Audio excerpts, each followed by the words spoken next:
Unit 1 लैंगिक मुद्दे प्रमुख अवधारणाएं। जेंडर इश्यूज की कॉन्सेप्ट। विस्तृत उत्तरीय प्रश्न। प्रश्न नंबर 1, लिंग से आप क्या समझते हैं? लिंगीय विभेद क्या है? लिंगीय विभेद के प्रकार तथा कारणों का वर्णन कीजिए।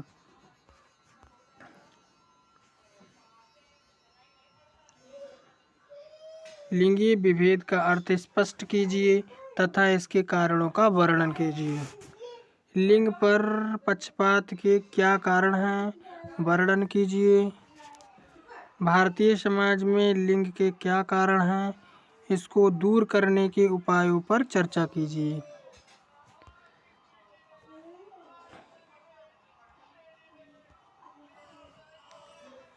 लिंग का अर्थ। मनुष्य दो रूपों में जन्म लेता है, स्त्री और पुरुष, जिसे प्रारंभिक अवस्था में बालक तथा बालिका कहा जाता है। बालक तथा बालिकाओं की शारीरिक संरचना में विभेद नहीं होता, अपितु दोनों की रुचियों, अभिवृत्तियों तथा क्रियाकलापों में भी विभिन्नता पाई जाती है। लिंग को वैभिकरण द्वारा यह कहकर परिभाषित किया गया है कि जिससे किसी के स्त्री पुरुष होने का बोध हो उसे लिंग कहते हैं। लिंग के निर्धारण में लैंगिक मानदंडों का प्रयोग किया जाता है, जो निम्न प्रकार हैं। इसमें बताया गया है, मनुष्य दो रूपों में जन्म लेता है, स्त्री और पुरुष। प्रारंभिक अवस्था में जो बालक बालिका कहा जाता है, जिन्हें क्या कहते हैं? बालक बालिका। बालक बालिकाओं की शारीरिक संरचना अलग अलग होती हैं, अपितु दोनों की रुचियाँ भी बदली हुई होती हैं, क्रियाकलाप भी बदले हुए होते हैं। और इसमें लिंग को विभेदीकरण द्वारा परिभाषित किया गया। स्त्री पुरुष होने का बोध हो उसे लिंग कहते हैं।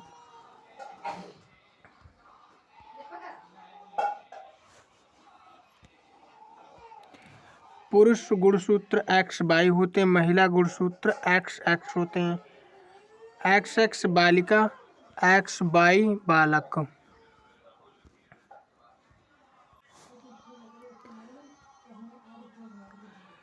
जैविक रूप में लिंग को परिभाषित करते हुए कहा जा सकता है कि जब स्त्री तथा पुरुष के XX गुण सूत्र मिलते हैं, तब बालिका और स्त्री पुरुष के XY गुण मिलते हैं तो बालक का निर्माण होता है।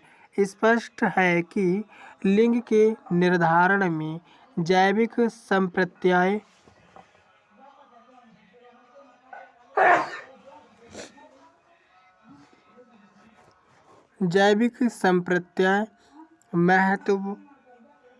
महत्वपूर्ण है, परंतु इस हेतु स्त्री या पुरुष किसी की इच्छा का कोई भी प्रभाव नहीं पड़ता। लिंग निर्धारण शरीर की ऐच्छिक क्रिया का परिणाम न होकर अनैच्छिक है, अतः इस हेतु किसी को भी दोष नहीं दिया जा सकता। फिर भी लिंग के आधार पर भेदभाव किया जाता है।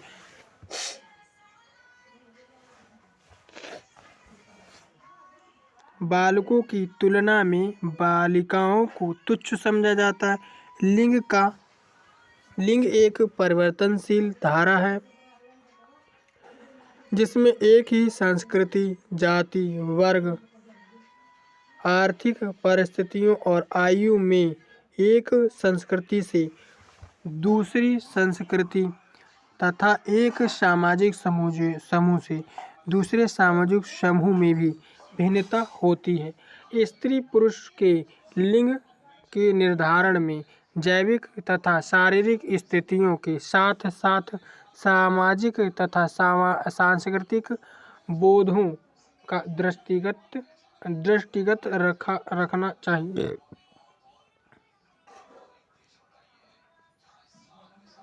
इसमें बताया गया है कि जो जैविक क्रियाएं होती हैं, यानी जैविक रूप में जो लिंग होता है उसको हम परिभाषित करते हैं कि जब स्त्री और पुरुष के जो गुणसूत्र होते हैं, एक्स एक्स होते हैं, तो बालिका का निर्माण होता है, और जब एक्स वाई होते हैं तो बालक का निर्माण होता है। इसमें कहा गया है कि लिंग का निर्धारण जो होता है जैविक संप्रत्यय महत्वपूर्ण है, परंतु जो स्त्री पुरुष है इनकी इच्छा का कोई उन पे प्रभाव नहीं पड़ता। वो चाहें कि इससे उसमें स्त्री पुरुष अपनी इच्छा इसमें नहीं डाल सकते। जैसे वो अगर चाहें कि हमें लड़का चाहिए तो ऐसा नहीं हो सकता। लिंग निर्धारण शरीर की ऐच्छिक क्रियाएं नहीं है, यानी अपनी इच्छा अनुसार क्रियाएं नहीं है। इसमें अनैच्छिक क्रियाएं हैं, यानी अनैच्छिक क्रियाओं का परिणाम होता है जिसमें अतः इस हेतु किसी को दोष नहीं दिया जा सकता है कि मतलब लड़की है या लड़का होगा। किसी भी लिंग के आधार पर भेदभाव नहीं किया जाता तथा फिर भी बालकों की तुलना में बालिकाओं को जो तुच्छ यानी उन्हें नीचा समझा जाता है। और लिंग एक परिवर्तनशील धारा है जिसमें एक ही संस्कृति, जाति, वर्ग, आर्थिक परिस्थितियों और आयु में संस्कृति से दूसरी संस्कृति तथा एक सामाजिक समूह से दूसरे सामाजिक समूह में अलग होती है। स्त्री पुरुष के लिंग के निर्धारण में जैविक तथा शारीरिक क्रियाओं के साथ साथ सामाजिक सांस्कृतिक बोधों को दृष्टिगत रखना चाहिए। फिर आगे देखते हैं इसमें लिंगीय विभेद, जेंडर विशेष। लिंगीय विभेद से तात्पर्य है बालक तथा बालिकाओं के मध्य व्याप्त लैंगिक असमानता। बालक तथा बालिकाओं में उनके आधार पर भेद करना जिसके कारण बालिकाओं को समाज में शिक्षा तथा पालन पोषण में बालकों से निम्नतर स्थिति में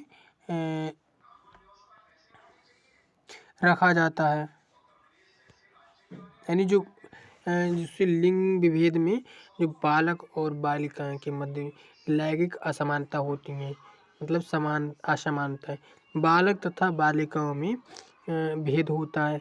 इसमें बालिकाओं को नीचा समझा जाता है बालकों की अपेक्षा। इसमें बालिकाओं की अपेक्षा बालकों को ज़्यादा महत्व दिया जाता है जिससे वे पिछड़ जाती हैं। जो बालिकाएं होती हैं क्या होती हैं, पिछड़ जाती हैं, उनका कोई सहयोग नहीं करता।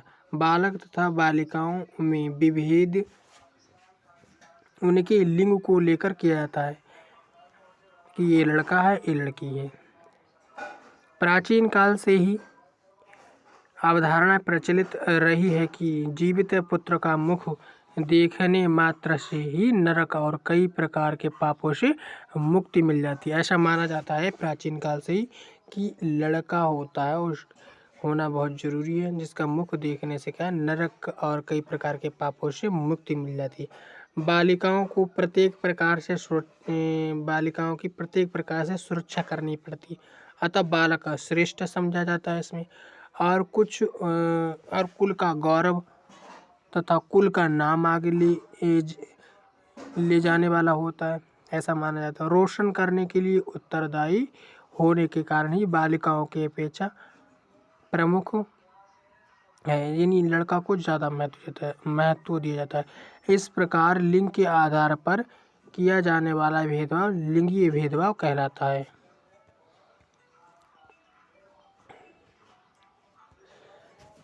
लिंगीय भेदभाव के कारण अथवा लिंग पर पक्षपात के कारण। लिंगीय भेदभाव जैसा कि पूर्व में भी उल्लेख किया जा चुका है कि आज ही नहीं प्राचीन काल से ही चला आ रहा है, यानी पुराने ज़माने से ही चला आ रहा है। और यह कि भारत ही नहीं अपितु विश्व के कई देशों में चला आ रहा है। यानी ये मान्यता है कि विभेद कई प्रकार के होते हैं, जिसमें कुछ निम्न प्रकार है। विभेद के प्रकार: जातिगत विभेद, प्रजातीय विभेद, लिंगीय विभेद, भाषाई विभेद, रंग रूप विभेद, सांस्कृतिक विभेद, आर्थिक विभेद, स्थानगत विभेद, उपयुक्त यानी ऊपर जो दिया गया उपयुक्त तो सभी विभेद मानवता के लिए खतरा है। मनुष्य की एकता की स्थापना में ये सभी प्रकार के विभेद बाधक हैं। यानी जिसमें जो विभेद दिए से सभी प्रकार की जो एकता उसमें विभेद बाधा उत्पन्न करते हैं। इसमें आगे है, परंतु लिंगीय विभेद के कारण बालिकाओं को भ्रूणावस्था में ही समाप्त कर दिया जाता है। यानी भ्रूणावस्था में ही उन्हें मतलब समाप्त कर दिया जाता है।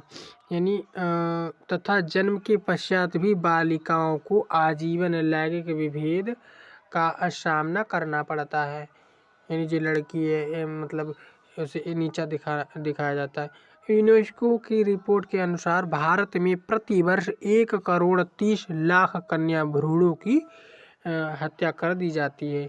इसी से ही हम अनुमान लगा सकते हैं कि लिंगीय विभेद कितनी भयावह अवस्था में पहुंच चुका है। इस प्रकार स्पष्ट है कि लिंगीय विभेद के कारण महिलाओं की स्थिति में अपेक्षित सुधार नहीं हो पाया। इसमें सुधार नहीं हो पाया। लिंगीय विभेद ये लड़का है या लड़की है, ये ऐसी धारणा बनी हुई है। लिंगीय विभेद के कारणों को निम्नलिखित यानी निम्नांकित बिंदुओं के अंतर्गत स्पष्ट रूप से समझा जा सकता है।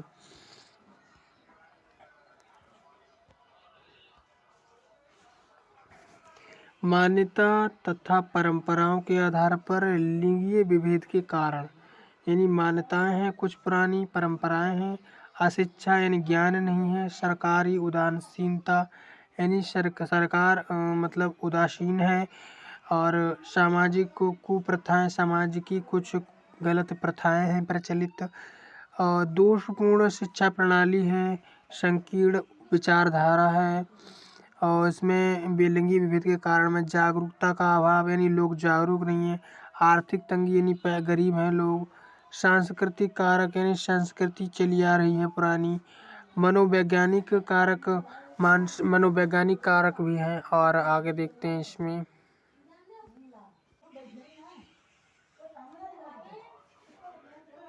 मान्यताएं तथा परंपराएं। लिंगीय विभेद का एक प्रमुख कारण भारतीय मान्यताओं तथा परंपराओं का है। यह यहाँ जीवित पुत्र का मुख देखने से पुण्य नामक नरक से मुक्ति का वर्णन तथा श्रद्धा और पिंडति कार्य पुत्र के हाथ से संपन्न कराने की मान्यता रही है। स्त्रियों को चिता को अग्नि देने का अधिकार भी नहीं दिया गया है, जिसके कारण भी पुत्र को महत्व दिया जाता है, और वंश को चलाने में भी पुरुष को ही प्रधान माना गया है।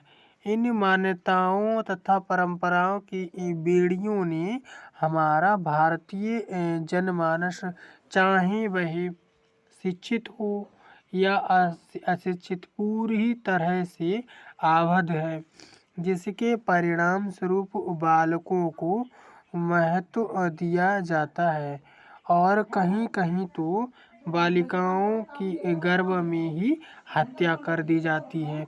अधिकांश बालिकाओं को भी बोझ समझकर ही उनका पालन पोषण किया जाता है, तथा सदैव इन्हीं पुरुषों की छत्र छाया में ही जीवन व्यतीत करना पड़ता है। अर्थवेद में वर्णन आया है कि स्त्री को बाल्यकाल में पिता के अधीन, युवावस्था में पति के अधीन तथा वृद्धावस्था में पुत्र के अधीन रहना चाहिए। इस प्रकार स्त्रियों को अस्तित्व, मान्यताओं, परंपराओं, सुरक्षा की बलि चढ़ा दिया जाता है। इस मान्यता तथा परंपरा लिंगीय विभेद में वृद्धि का प्रमुख कारण है। इसमें ये बताया गया है कि मान्यताएं तथा पुरानी परंपराएं हैं, इसमें लिंग विभेद प्रमुख है। यानी इसमें यहाँ जीवित पुत्रों को देखने से यानी नरक नामक यानी पुण्य नामक नरक से मुक्ति का वर्णन है। इसमें यानी नरक से मुक्ति मिल जाती है अगर किसी का पुत्र हो। तथा श्रद्धा और पिंडति जो होता है, जो कार्य होता है पुत्र द्वारा होता है, ये लड़कियां नहीं कर सकती, ऐसा माना जाता है। स्त्रियों को चिता में अग्नि देने का अधिकार नहीं माना जाता है, ऐसा ही अधिकार है, जिसके कारण जो पुरुष को ज़्यादा महत्व दिया जाता है, नहीं पुत्रों को ज़्यादा महत्व दिया जाता है। और इसमें बताया गया कि मतलब वंश को चलाने वाला पुरुष होता है, पुरुष प्रधान माना गया है।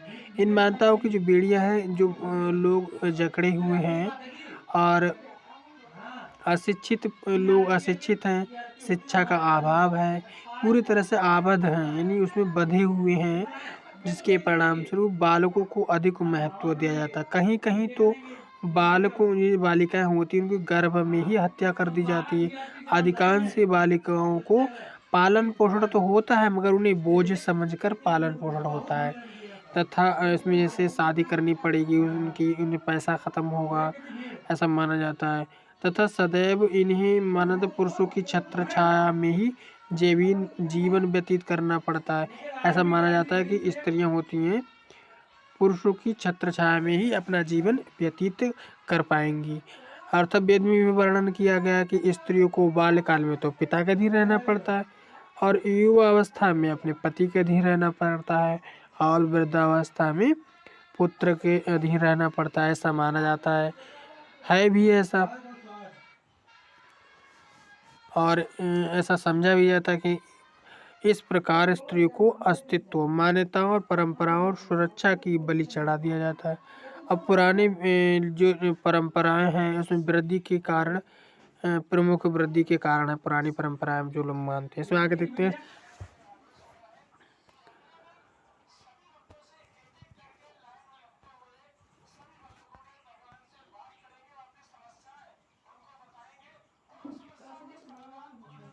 दूसरा है संकीर्ण विचारधारा।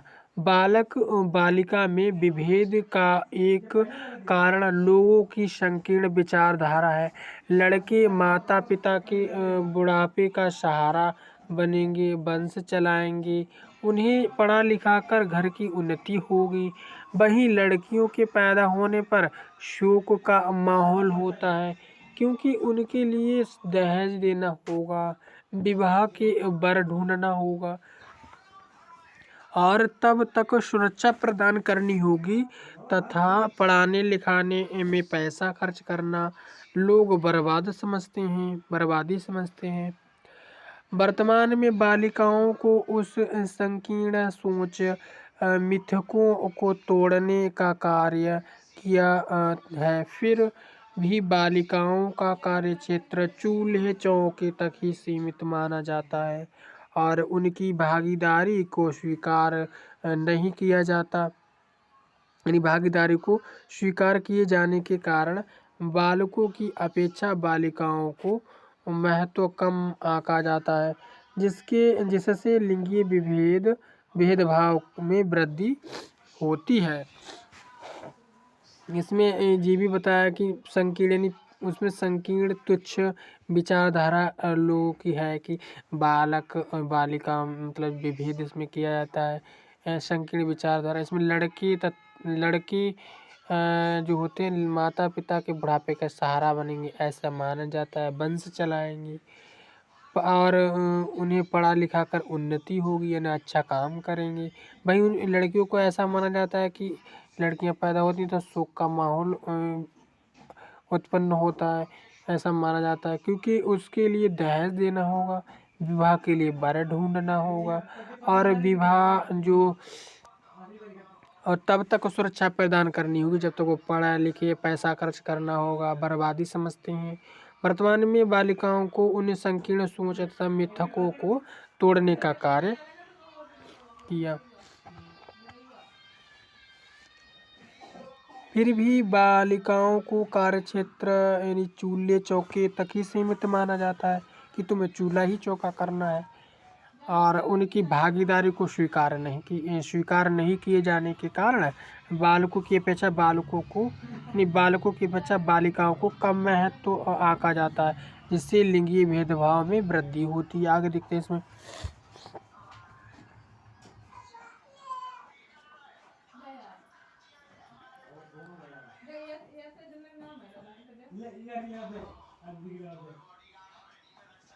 जागरूकता का अभाव। जागरूकता के अभाव के कारण भी लैंगिक भेदभाव उपजता है, यानी जो जागरूक लोग कम है। समाज में भी अभी भी लैंगिक मुद्दों पर जागरूकता की कमी है।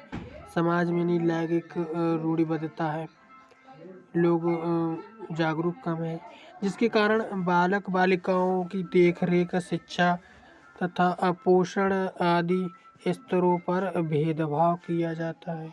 वहीं जागरूक समाज में बेटा बेटी एक समान के मंत्र का अनुसरण करते हुए बेटियों का पालन पोषण और शिक्षा दीक्षा स्त्रियों की भांति प्रदान की जाती है।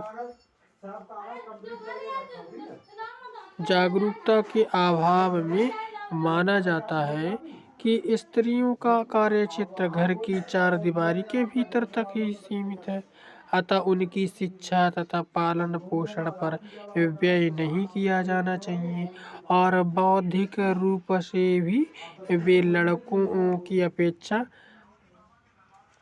कमजोर होती हैं, ऐसा माना जाता है। लैंगिक भेदभाव के कारण बालिकाओं के विकास का उचित प्रबंध नहीं किया जाता तथा अतः बालकों को बालिकाओं की अपेक्षा अधिक महत्व प्रदान किया जाता है।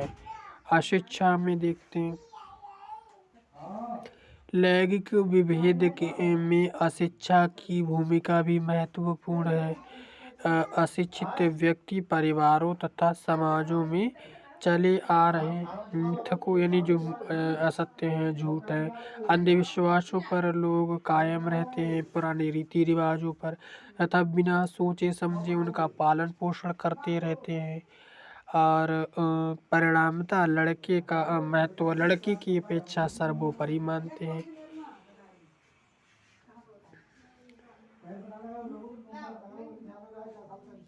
यानी लड़कों को ज़्यादा महत्व दिया जाता है। सभी वस्तुओं तथा सुविधाओं पर प्रथम अधिकार बालकों को प्रदान किया जाता है। शिक्षा के द्वारा व्यक्ति का चिंतन करता है, यानी शिक्षा के द्वारा व्यक्ति चिंतन करता है कि यदि स्त्री नहीं होगी तो माँ, बहन, बेटी और पत्नी का अस्तित्व ही नहीं होगा। और शिक्षित व्यक्ति भी यह भी नित्य प्रति देखता कि अनुभव करता और कि स्त्रियां किसी भी क्षेत्र में पुरुषों से पीछे नहीं है, वे उनसे कंधे से कंधा मिलाकर चल रही हैं। इस प्रकार लैंगिक भेदभाव अशिक्षा और अज्ञानता के परिणाम स्वरूप भी होते हैं।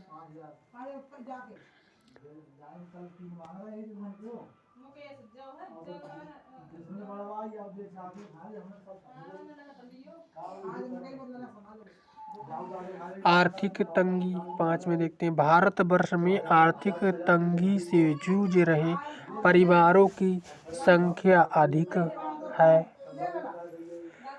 ऐसे में वे बालकों की अपेक्षा बालकों को संतान के रूप में भी प्राथमिकता देते हैं, जिससे वे उनके श्रम में हाथ बटाएं, यानी काम करवाएं। लड़के होते हैं, आर्थिक जिम्मेदारियों का बोझ बटाने का कार्य करें। माता पिता लड़कियों को पराया धन समझकर रखते हैं।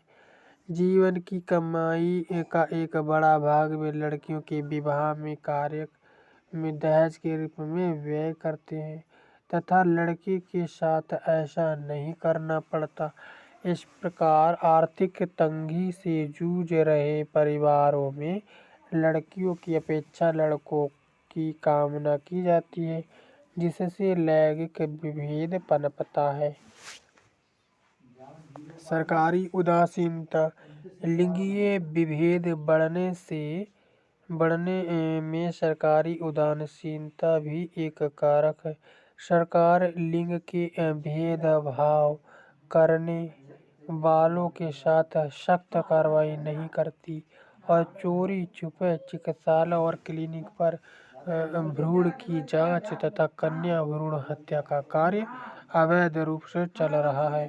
सार्वजनिक स्थलों तथा सरकारी ऑफिसों में भी महिलाओं को पुरुषों की अपेक्षा यह दृष्टि से देखा जाता है और उनसे व्याप्त असुरक्षा के भाव को समाप्त करने की अपेक्षा उसमें वृद्धि करने का कार्य किया जाता है, जिससे लैंगिक भेदभाव में वृद्धि होती है।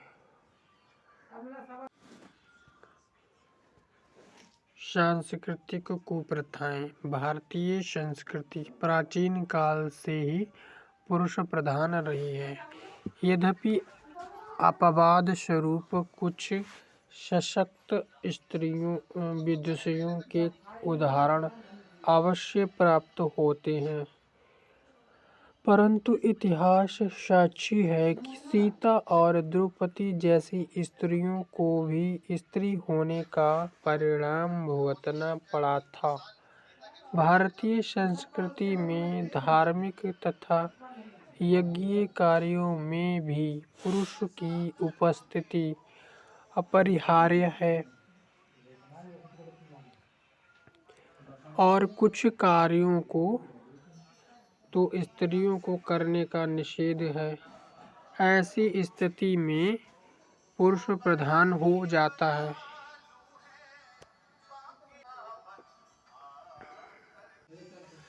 ऐसी स्थिति में पुरुष प्रधान हो जाता है और स्त्रियों का स्थान गौण यानी अनुमानित।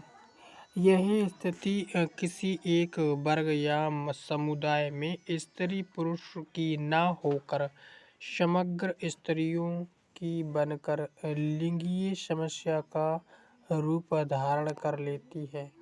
सामाजिक कुप्रथाएं। भारतीय समाज सूचना और तकनीकी के इस युग में तमाम प्रकार की कुप्रथाएं तथा अंधविश्वासों से भरा हुआ है। भारतीय समाज की कुछ प्रथाएं निम्न प्रकार हैं।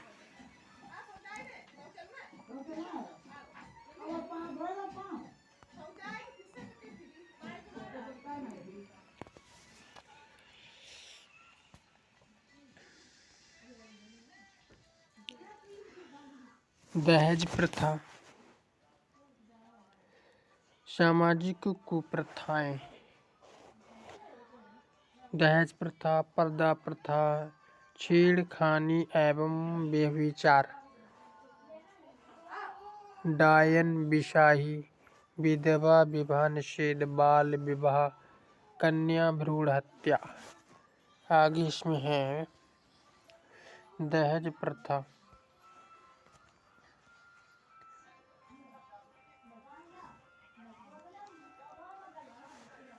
दहेज प्रथा एक ऐसी कुप्रथा है जिसकी जड़ें भारतीय समाज में दिनों दिन गहरी होती जा रही हैं। समाज में अगड़ी कही जाने वाली जातियों में यह प्रथा चरम पर है, तो भोले भाले आदिवासी समाज में भी यह कुरीति धीरे धीरे अपने पैर पसार रही है। लड़की का जन्म होते ही माता पिता और परिवार को उसके विवाह तथा दहेज की चिंता खाई जाती है। इस कुप्रथा के कारण अभी लोग लड़कियों को नहीं चाहते कि वे जन्म लें। कन्या भ्रूण हत्या एक ऐसी कुरीति है भारत में सभ्य और अशिक्षित वर्गों के मध्य फैल रही है, जिसमें जन्म लेने से पूर्व ही बेटी को मार दिया जाता तथा बेटे वाले लोग समाज में सीना तान कर चलते हैं, जिससे अन्य लोगों में भी बेटी के प्रति उदासीनता का भाव उपजता है।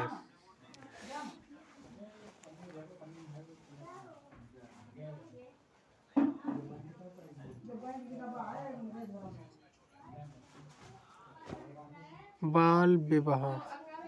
भारत में यद्यपि लड़कियों के विवाह की आयु का निर्धारण 18 वर्ष कर दिया गया है, फिर भी कुछ समुदायों में कन्या जो रजो धर्म युक्त न हुई हो उसके कन्यादान को अच्छा माना जाता है। इधर लड़की की विदाई होती है और उधर दूसरी ओर उसके विद्यालय जीवन की विदाई भी हो जाती है और उनका कार्य केवल घर गृहस्थी तक ही सीमित रह जाता है, जो कोई उत्पादक कार्य नहीं माना जाता तथा बालकों और पुरुषों को अधिक महत्व प्रदान किया जाता है, जिससे लैंगिक विभेद बढ़ता है। दोषपूर्ण शिक्षा प्रणाली। भारतीय शिक्षा प्रणाली दोषपूर्ण है, जिसका कारण शिक्षा का संबंध व्यक्ति के व्यावहारिक जीवन से ही नहीं हो पाता। विशेषतः बालिकों के संबंध में शिक्षा अव्यावहारिक होने से शिक्षा पर हुआ समय तथा पैसे का व्यय जिसकी भरपाई नहीं हो पाती, अतः बालकों की शिक्षा की अपेक्षा बालिका शिक्षा ही नहीं अपितु इस लिंग के प्रति ही लोगों में दुर्भावना व्याप्त हो जाती है। दोषपूर्ण पाठ्यक्रम होता है होने का यानी दोषपूर्ण पाठ्यक्रम, अपूर्ण शिक्षण उद्देश्य, दोषपूर्ण शिक्षण विधियाँ, अपव्यय तथा अवरोधन की समस्या, बालिका विद्यालयों का अभाव, विद्यालयों का दूर होना, व्यावसायिक पाठशालाओं का अभाव।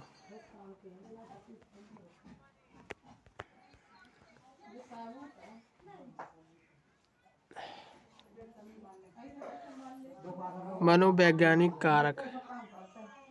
लिंगीय विभेद में मनोवैज्ञानिक कारकों की भूमिका भी महत्वपूर्ण है।